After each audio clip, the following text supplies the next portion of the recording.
तर रोहित पवार यांनी कृषी मंत्री माणिकराव कोकाटे यांचा पत्ते खेळत असतानाचा व्हिडिओ व्हायरल केलाय। सभागृहात गेम खेळणं योग्य नाही, त्यामुळे व्हिडिओ व्हेरीफाय करावा अशी मागणी कल्याण काळे यांनी केली। अधिवेशनाच्या कालखंडात कोणी असं करत असेल तर योग्य नाही अशी प्रतिक्रिया त्यांनी दिलेली आहे।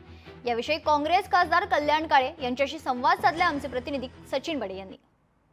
मराठवाड्यामध्ये शेतकऱ्यांच्या आत्महत्या वाढलेल्या आहेत, शेतकऱ्यांचे प्रश्न गंभीर आहेत आणि शेतकऱ्यांना कुठेतरी दिलासा मिळत नाहीये, कर्जबाजारी शेतकरी झालाय। मात्र दुसरीकडे कृषी मंत्री भवनामध्येच सुरट खेळताना म्हणजेच ऑनलाईन रमी गेम खेळताना पाहायला मिळालेले आहेत। आपल्यासोबत काँग्रेसचे खासदार काळे जे आहेत, काय सांगाल अशा प्रकारे ऑनलाईन गेम खेळणं ते पण सभागृहामध्ये, काय प्रतिक्रिया?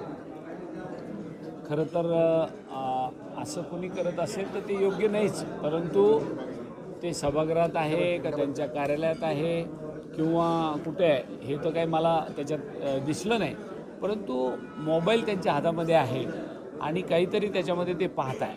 परंतु जर का याच्यावर कोणाचं म्हणणं असेल की हे पत्ते खेळतात, खरं एक काळ असा होता की घरातले सगळे कौटुंबिक माणसं एकत्र बसून पत्ते खेळायचे, परंतु एखाद्या कार्यालयामध्ये एखाद्या सभागृहामध्ये कोणी अधिकारी पदाधिकारी अशा पद्धतीचं गेम खेळत असेल तर ते योग्य नाहीच।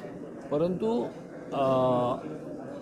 जर आपल्याला खेळायचं असेल तो आपल्या पद्धतीने करमणुकीचा भाग आहे। अधिवेशनाच्या कालखंडामध्ये असं कोणी करत असेल ते योग्य नाहीच।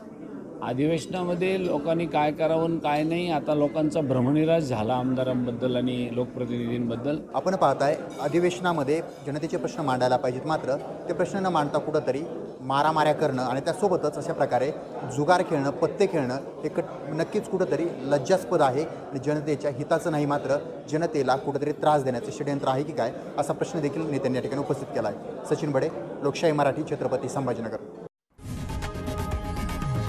लोकशाही मराठी, ऐका, पहा, जागरूक रहा।